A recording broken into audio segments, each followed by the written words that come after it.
Hello, my name is Stuart and I'm from the Australian Charities and Not-for-Profits Commission education team. And joining me is Vladimir from our registrations team.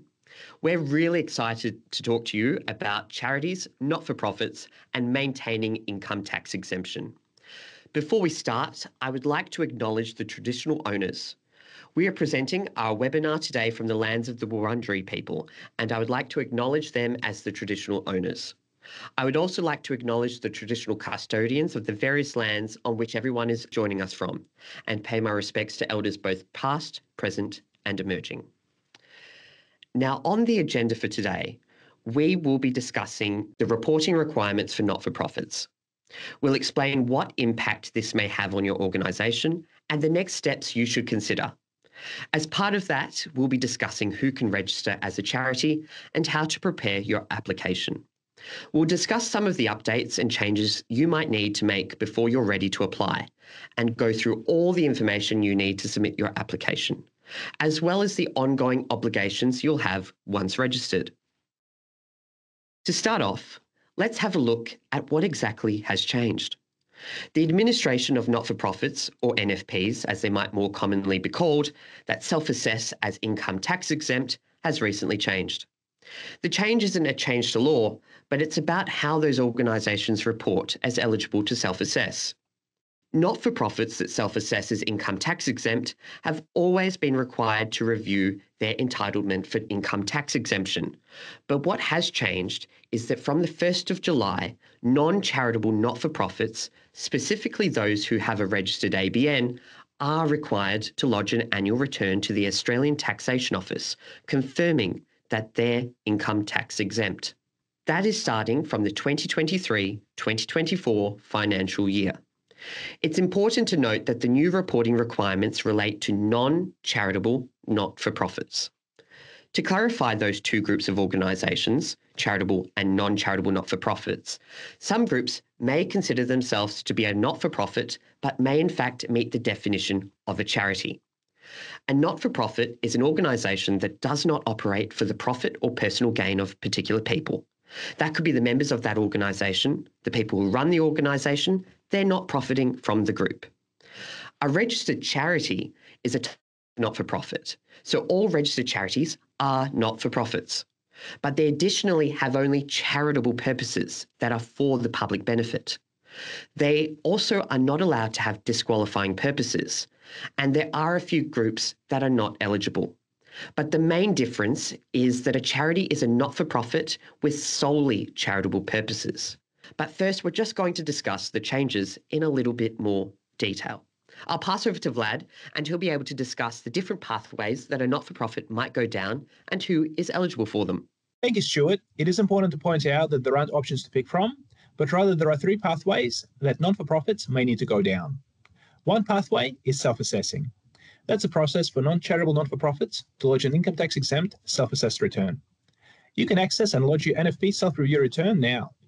The due date for the NFP self-review is 31st of October, but lodgement is allowed up to 31st of March 2025 for NFPs having difficulty accessing online services or the self-help phone services. You don't need to contact the ATO to receive this extra time, as it forms part of the ATO's transitional arrangements. It's a new process to report, but as Stuart outlined, it is not actually a new requirement. It has always been the case that non-for-profits should be self-assessing their eligibility to be exempt from income tax. It's only non-charitable non-for-profits that can self-assess their eligibility for the exemption.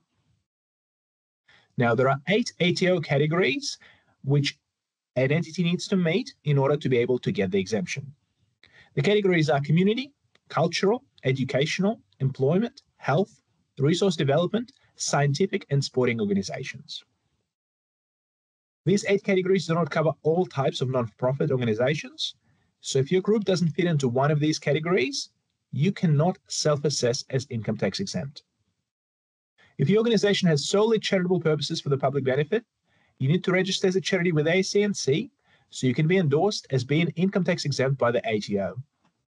To register as a charity, you're required to have an active ABN. It cannot be an ABN that has been seized or an ABN that is future dated. It has to be currently operational.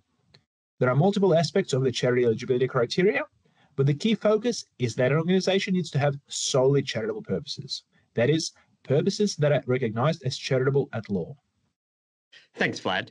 Do you mind explaining the option of being a taxable not-for-profit? Who falls into that group? Certainly. So unlike the common perception in the community that every single non-for-profit is instantly income tax exempt, that is not actually the case.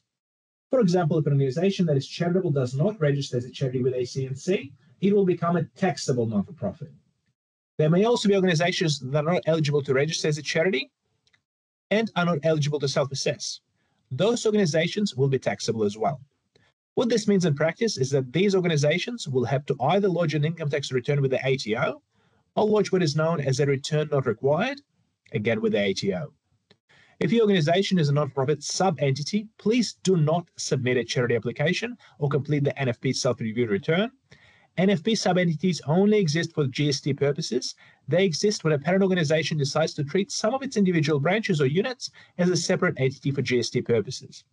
Because these sub-entities only exist for GST purposes, they do not have any income tax reporting obligations. They do not need to apply for charity registration or complete the self-review return. To discuss whether your sub-entity should cancel its NFP self-review reporting obligations, please contact the ATO's NFP advice line on 1300 130 248. If your organisation does meet the definition of a charity, the really important message is that you cannot self-assess as income tax exempt. You must register as a charity with the ACNC and then be formally endorsed as income tax exempt by the ATO. And if you don't do that, then you will be considered a taxable not-for-profit.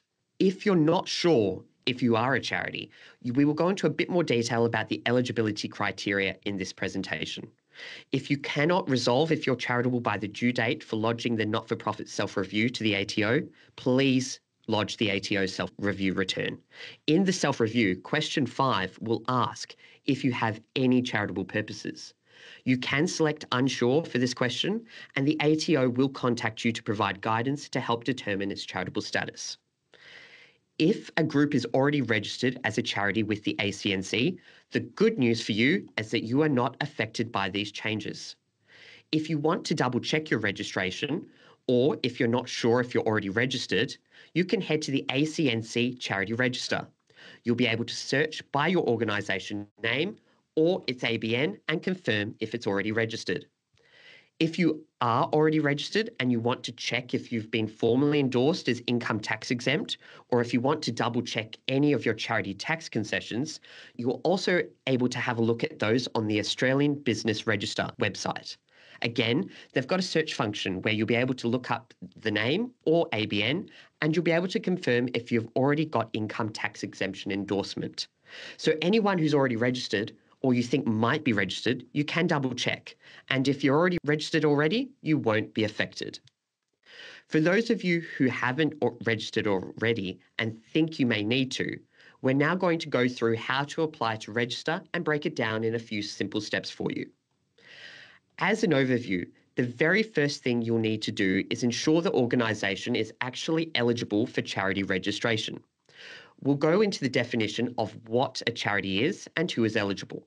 The next step you may need to do is review and update some of your information. We'll explain how to do that and what things you need to check for.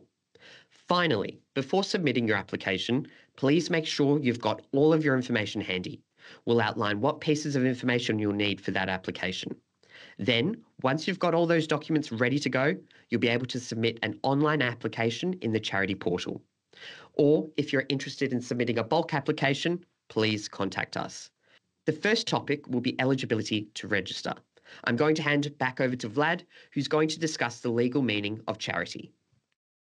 When we talk about charity, we mean specifically the legal meaning of charity, not the dictionary meaning of charity. That is the meaning that has been established at law by the courts as well as the statutory legislation, such as the Charities Act. So for an organization to be registered as a charity, it needs to be a non-for-profit entity. It needs to have only charitable purposes for the public benefit. It cannot operate for a secluded group of friends or members only. It needs to provide benefit to the public. A charity cannot have any disqualifying purposes.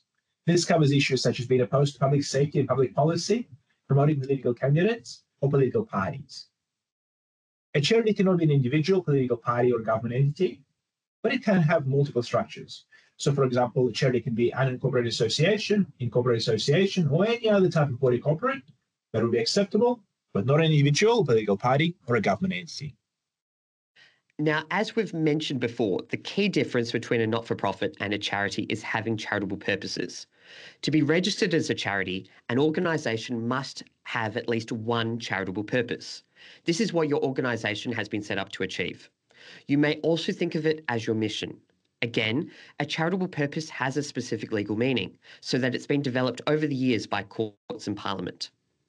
There are a number of recognised charitable purposes, and there are 12 specifically outlined in the Charities Act, such as advancing health, advancing social and public welfare, and advancing education. You can find out more about the charitable purposes on our website.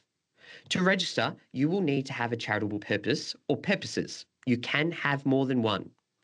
If people are not sure what their charitable purpose is, or potentially if they fall into more than one category, what's the best way for people to assess which purpose they might fall into, Vlad? Well, the organization's purpose is its mission, what it has been established to do. The best way to go about finding out what the purpose is starting with the governing document. That is the rules of the constitution that establishes the organization. Generally, those governing documents will be required to have a statement of objects. That is what the entity has been established to do, what it is set up to pursue. For example, if an organization has a charitable purpose of advancing the natural environment, it likely would have objects that are focused on promoting the natural environment through various means. It can include promoting sustainability or raising awareness about the natural environment in the community. Such objects would be in furtherance of the charitable purpose of advancing the natural environment. That is the first step. The organization would then need to further those purposes through its activities. That is the programs that the organization undertakes. It's not enough to write a statement of objects in the governing document. It is important to have programs that actually further those objects. So going back to my earlier example, bringing awareness about the environment in the community would mean having programs that educate the community about the environment, or having specific work on the ground in this space. An organization can conduct many different activities, but all of the activities should be furthering the charitable purposes or the purposes. An organization cannot go outside the scope of a charitable purpose. If an organization starts to undertake purposes that are not charitable, it will become non-charitable and hence would not be eligible for the ACNC charity registration. Now, we have gone through a couple of these points already, but just to reiterate a few notes about charitable and non-charitable purposes. So as Vlad's discussed, you can have more than one charitable purpose. So that could be, for example, advancing health and advancing education, or advancing religion and advancing social or public welfare. You could have two different purposes, but if you have more than one purpose, they just both need to be charitable. That's the main message. You can also be a charity and engage in advocacy. The main thing is that if you're engaging in advocacy, it must further a charitable purpose. There are some groups that are generally not considered charitable. So that would include things like social clubs, sporting organisations, and professional bodies. There can be some exemptions in those groups if they do have a recognised charitable purpose, but generally speaking, they are not charitable and are not eligible to register with the ACNC. If you do have non-charitable purposes and those purposes don't further a charitable purpose, then you're unlikely to be registered as a charity. And again, as we've mentioned before, there are some disqualifying purposes. So you can't be promoting any unlawful activities and you can't promote or oppose any political parties. And now there are a couple of additional requirements. Vlad, do you want to speak to those quickly? Certainly. Having a charitable purpose is one of the most important components, but it is not the only component. As I mentioned earlier, charities are required to have an active ABN. If you're planning to apply for ACNC charity registration, I suggest you check with the Australian Business Register that your ABN is current and that it is active. It is also reflective of the current legal name of the entity and the legal structure. Please make sure there is a bit of housekeeping that you do before you submit the ACNC charity application. It is important to comply with the ACNC governance standards. We'll briefly talk about those. For the entities that operate overseas, you are also required to additionally comply with the ACNC external conduct standards. We won't go into the external conduct standards in detail now, but we'll just briefly touch on the governance standards. There are 6 standards, which you can see up on the screen, and there are a set of core minimum standards relating to charity governance, essentially how your organisation is to run. They require your group to remain charitable, operate lawfully, and be running an accountable and responsible way. Now, the governance standards are a set of high-level principles, so they're not precise rules. It's not prescriptive about how each organisation meets these standards, but you will need to consider what makes sense for your organisation when striving to meet these standards. We won't go into too much detail here, but we'll just have a look at a couple of them. So standard one is about having a charitable purpose and a not-for-profit nature. We've already touched on that. Another standard that you should be aware of is accountability to members. That could happen in a few different ways depending on what's appropriate for your charity. For example, you might hold an AGM, an annual general meeting each year. But again, it would depend on the nature of the charity, what your requirements are, and what makes sense for your group. Another standard that is good to draw your attention to is Standard 5, which is duties of responsible people. Your responsible people will be your board or committee members or trustees. They're the people who are responsible for running the organisation. It's important to remember that all those responsible people have duties to the charity. That includes managing finances responsibly, not misusing their position, and disclosing conflicts of interest. And now, Vlad, is there anything else people need to be aware of when it comes to the standards here? I want to again clarify that these are not necessarily prescriptive. There's no set formula about how to meet governance standards. A lot of organizations choose to put a lot of this information into their governing document. Some organizations will choose to use standalone policies or procedures. That is also acceptable. You'll need to look at the details of your particular organization to see what is the best way to go about meeting governance standards. I would recommend the potential applicants to have a look at the ACNC website, which covers governance standards in more detail than we're able to do in this presentation. Yes, that's right. If you head to our website, you'll be able to find examples of how to meet those standards and a couple of case studies to help clarify what that might look like for different types of organisations. Now, that covers some of the eligibility criteria for who can register. If you've listened to that and you think you may be eligible, but potentially you need to make some changes to your organisation first, such as making sure you've got charitable purposes in your governing document, we'll now go into a bit more information about what that actually means and what you need to do. As a quick reminder, if you do think you need to make some updates to your documents, please make sure you review all your information and make those updates before you apply to the ACNC. It's important just to make sure everything's in order and up to date before you start your application. Now, first up, we'll look at the ABN. That's your Australian business number. You'll need to have an active ABN, as we mentioned before, to register as a charity. If you're not sure if your ABN is active, or if you want to double check if you already have one, you can head to the ABR. That's the Australian Business Register. They have an ABN lookup function. The link's up on the screen, and you'll be able to search either by your name or ABN. It's important to make sure that the name associated with your organisation's ABN is the correct legal name. Things may have changed over the years. You may have slightly changed your name, or you may have merged with another group and that's led to subsequent changes. Please make sure that it is your current legal name. You also need to make sure that the entity type listed for your ABN matches your legal structure. Now, we'll go into entity type and what that means a bit more in just a minute, but again, it's just really important that all of the documents match and that everything is consistent. If you do notice that something's out of date or something's changed or is incorrect, please make sure you contact the ABR to update those details first. Now, on to legal structure. Vlad, are you able to explain a little bit more about what a legal structure is and what charities need to know? Well, there are many different structures that charities can use. They can be unincorporated associations, incorporated associations, indigenous corporations, or companies limited by guarantee. You can choose the structure that suits your organization as long as you have a specific governing document and specific procedures in place for your particular legal structure. However, individual cannot be a charity, so the organization needs to be a body corporate, or be an unincorporated association, or be a trust. An entity needs to have a legal structure in place.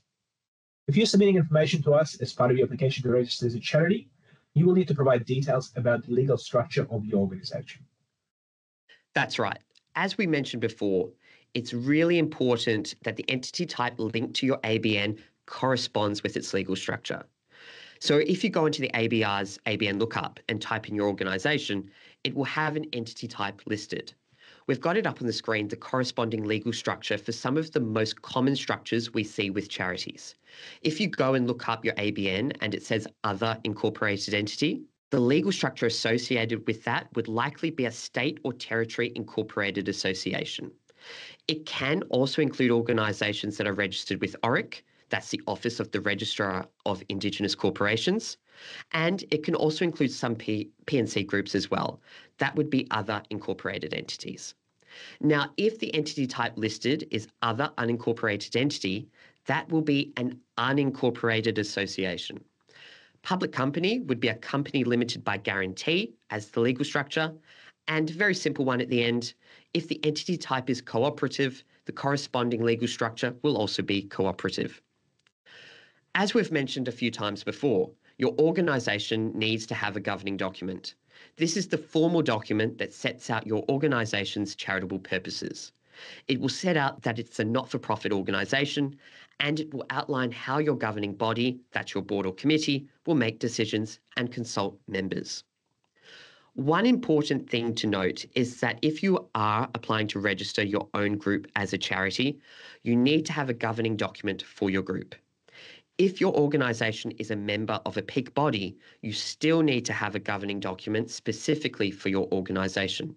You cannot use the peak body's governing document. We've got a couple of notes up here about things that are important to include in your governing document. So again, your organisation name, your objects, and a not-for-profit and winding up clause. And again, make sure that your governing document reflects your correct legal structure. One of the main messages here when you're reviewing all of the pieces of information is making sure everything is consistent. So when you're doing your review of all your documents, please make sure your legal name is correct and is the same in both your governing document and associated with your ABN. And your legal structure is the same for your governing document and matches your ABN entity type. Now, Vlad, can you explain a little bit more about what objects are in your governing document? Objects should be descriptive of the purposes for which the organization has been set up for. That is the mission of the organization.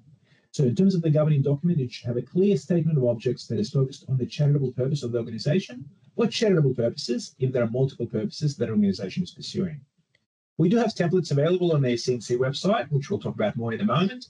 If your entity does have a governing document or does not have a governing document, particularly if you are an unincorporated association, you can use one of the templates from the ACNC website. We also have a few templates for statements of objects that are applicable for various charitable purposes. That may be of benefit to you to have a browse of the ACNC website and figure out if there are statements of objects that you can utilize if you don't have one written up already. The other thing that's really important to include in your governing document is the not-for-profit clause, which basically establishes that the organisation is run with a not-for-profit nature.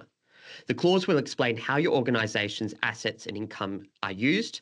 They need to be used for further the charitable purpose and not for profit of individual members or for anyone running the organisation. The other important clause is the dissolution or winding up clause. That will outline what happens if your organisation does dissolve or wind up, so if it stops operating. What that clause will essentially outline is that if you are a registered charity and then you stop operating, you wind up your operations, any remaining assets that the charity has needs to go to another similar charity. If your organisation has been operating and then it decides to wind up, but you've still got some money in the bank, any of that money that you've got left over or other resources need to go to another registered charity. Again, that can't be kept for any personal profit. It needs to be given to another charity. After all that information about governing documents, you may need to make some updates. It's completely fine if you do need to make some changes, but before you're ready to apply, please make sure you're doing that before you start your application. If you do have another regulator, for example, if you're an incorporated association and you have a state or territory regulator, you will need to make sure you're following any processes that they have. Generally, that will mean that if you make an update to your governing document, you will just need to also send them an updated version for their records. Your own organisation's governing document may also have some requirements that you need to follow up on if you're making updates or changes. Please be mindful of those. That may look like having a notice period. So you may need to tell your members about a change or to notify them of the meeting about the governing document changes before you are able to actually make any amendments to your governing document. So again, you can make updates to prepare for charity app registration, but just make sure you're following any governance or legislative requirements. And as we've mentioned before, we do have a lot of templates that are available for your use. We have sample charitable purpose or object clauses on our website. You can have a look through that list and see if there's something there that is applicable for your group. It may be there's an example clause that perfectly represents what your organisation does, in which case, that's great. But you may just want to have a look at all those examples and use them as a bit of a guide. If your organisation does something a little bit different, you can use those examples to inform your group as you're writing your objects. We also have example clauses for your not-for-profit and winding up clauses. Those are on our website too. For companies limited by guarantee and unincorporated associations, there is also a full governing document template for both of those legal structures on our website for your use. Please review the document before you adopt it as your governing document, as there may be something specific to your organisation that you need to include in there. You also need to make sure you're putting in your own purposes or objects in your governing document if you use those templates. Now, for anyone who's an incorporated association, all of the state and territory regulators will also have a model rules document.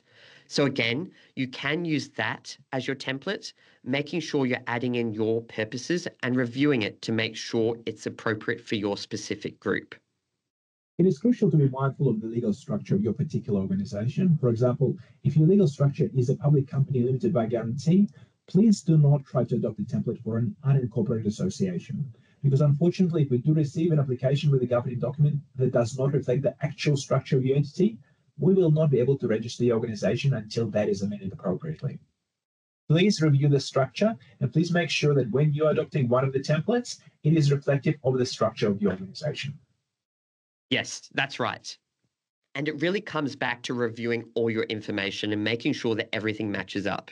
So again, making sure you're using the right governing document for your legal structure, that your ABN entity type matches your legal structure, and just checking everything does match up before you apply. Please review all those documents and pieces of information before you start your application. And if you do notice that something does need to be updated, have a look at all of these resources. We've got information up on our website and all of these templates for your use. So please use those if you do need to make any changes. Now, let's say you've gotten to the point where you've updated your governing document. You've checked your ABN is active, everything is ready to go, and you want to prepare for your ACNC charity application. The really good news is that there is no fee to apply to register as a charity. It's free to apply, and you can do it online in the charity portal. So it's a nice, straightforward process. There is also an option for a group of organisations to apply in bulk. This is limited to groups of non-complex organisations that are similar to each other. So peak bodies wishing to register 10 or more of their member groups can submit a bulk application. This is done in a simplified Excel spreadsheet rather than online in the charity portal. A dedicated ACNC contact will support the peak body through its registration process.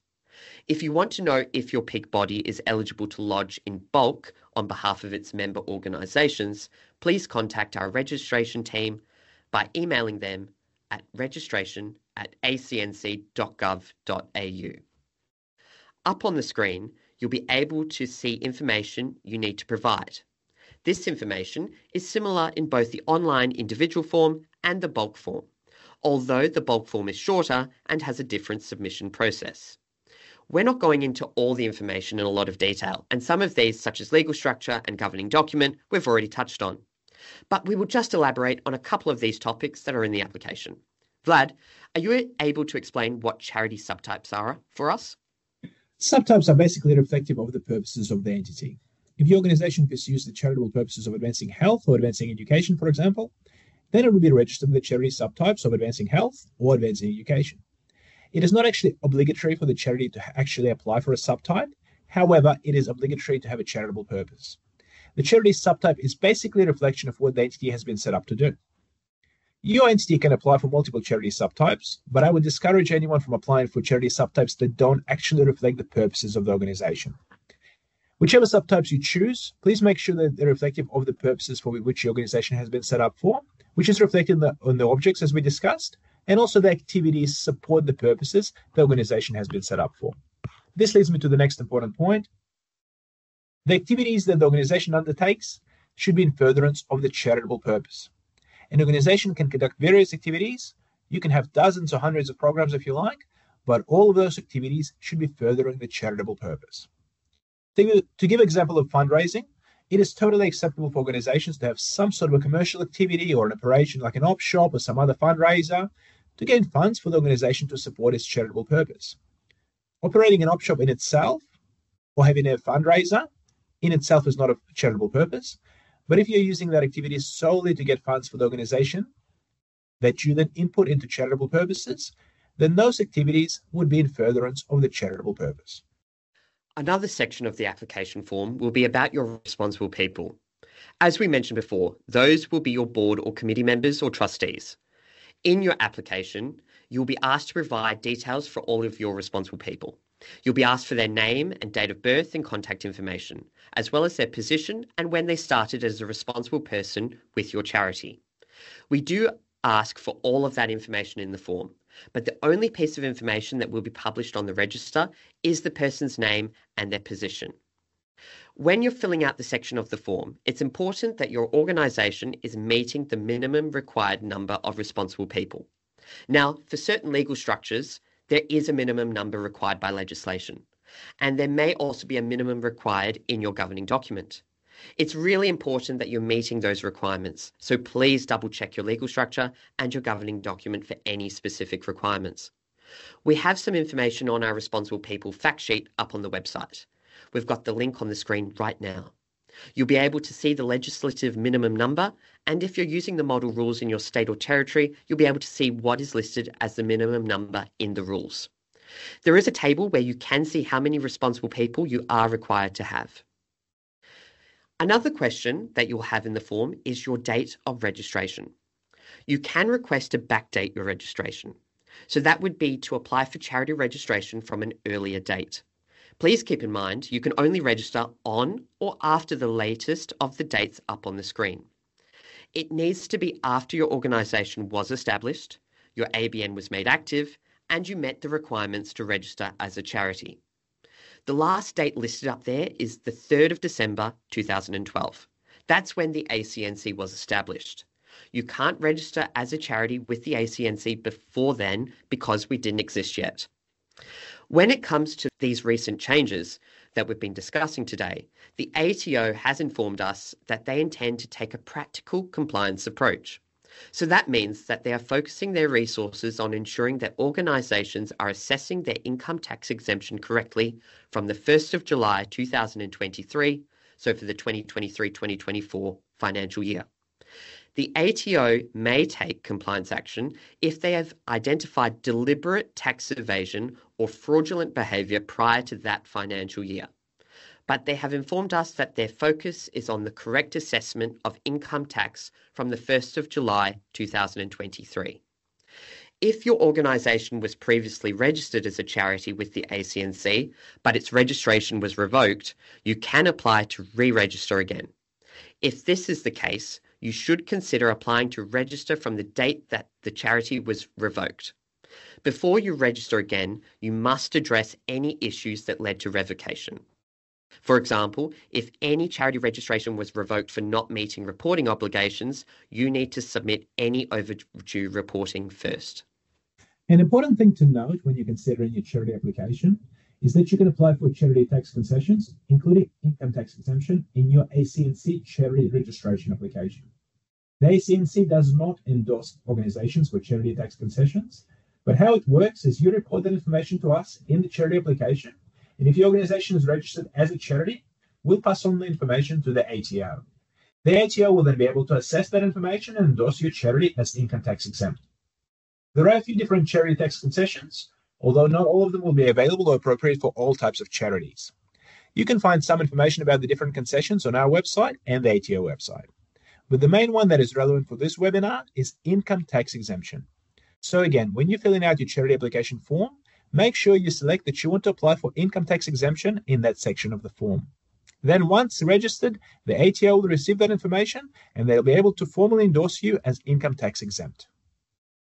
I know that's obviously a lot of information to go through, but we do have a couple of quick tips for your application. It's important that your application is completed correctly so we're able to assess it and determine if you're eligible to register as a charity. In the thousands of applications we get each year, there are some common things that we see applications get rejected for, or that requires us to contact organisations to provide us with some further information. Vlad, are you able to explain some of the common errors that you see or the common mistakes that people are making? Certainly. As we have already covered, it is important to have a governing document. This covers unincorporated associations. Even if you have an unincorporated association structure, for purposes of the ACNC charity registration, we do require the organization to submit a governing document that will contain all the factors that we've outlined previously, such as the governance structure, the statement of objects, non-for-profit and dissolution clauses. This needs to be a finalized governing document, so please don't submit a draft version of the document. It needs to be a document that your organization has actually formally adopted. The governing document should contain those areas that we've covered, so please don't send in a document that has sections missing, particularly the non-for-profit clause and the statement of objects. If you do submit the governing document that does not contain the relevant sections, we will not be able to proceed with the registration. In order for the process to be the most efficient and effective, it is best to have everything in place before you submit your ACNC application. It is very important to submit the correct number of responsible people. Please provide the correct number as outlined in the governing document. For some organizations, there are statutory obligations to have a certain number of committee members or directors. Your governing document may also list a minimum number of committee members or directors that your organization is required to have. So please list that number and provide the details of those committee members or the directors. Again, if your governing document, for example, requires the minimum of 5 committee members and you only provide details of 1 or 2, we won't be able to proceed with the application until we get at least the minimum number. All of your committee members should be listed on the application and the details for them, such as the name and the contact details. As I alluded to earlier, please only select subtypes that actually represent the charitable purposes that your entity actively pursues. In terms of the governance standards assessment, again, we're not going to cover too much details about the governance standards, but it is important for the responsible people of the charity to have a good process in place to manage conflicts of interest and have a process for managing finances, that is reporting, bookkeeping, accountability in terms of your financial statements. Once you are registered as a charity, there are some ongoing obligations. What are a few things that charities need to do on an ongoing basis to maintain their registration? Well, first and foremost, it is important for the charities to keep pursuing their charitable purposes that are for the public benefit. It is important in terms of activities that the organization undertakes. They should solely be focused on the charitable purposes that it is actually set up to do. If there has been a change in the operations, if an entity decided to pursue other purposes, it should notify the ACNC about a change in the objects after amending the governing document formally. You may also consider changing any subtypes that the organization is registered with. Subtypes don't have to be locked in stone. They're reflective of the charitable purposes of the organization at the moment. If in the future your purposes change, the organization can apply to add or remove the charity subtypes. It is really important to lodge annual information statements, which includes information about the charity's programs and finances. The financial reporting obligations depend on the size of the organization. We consider organizations that have an annual revenue of $500,000 a year or less to be small. These organizations are not required to have verified reviews or audited financial statements. However, small charities are still required to lodge annual information statements, since this provides information about their yearly activities. It is important to continue to comply with the governance standards and the external conduct standards if they're applicable, and of course making sure that ABN remains active and current. Those are the kinds of things that the charities need to keep an eye out for to make sure that the charity registration entitlement is not affected. That's right. It's really important that if you do register with us, make sure you are keeping up with all these ongoing obligations to ensure you maintain your registration. By maintaining your registration as a charity, you'll also maintain your entitlement to charity tax concessions and income tax exemption.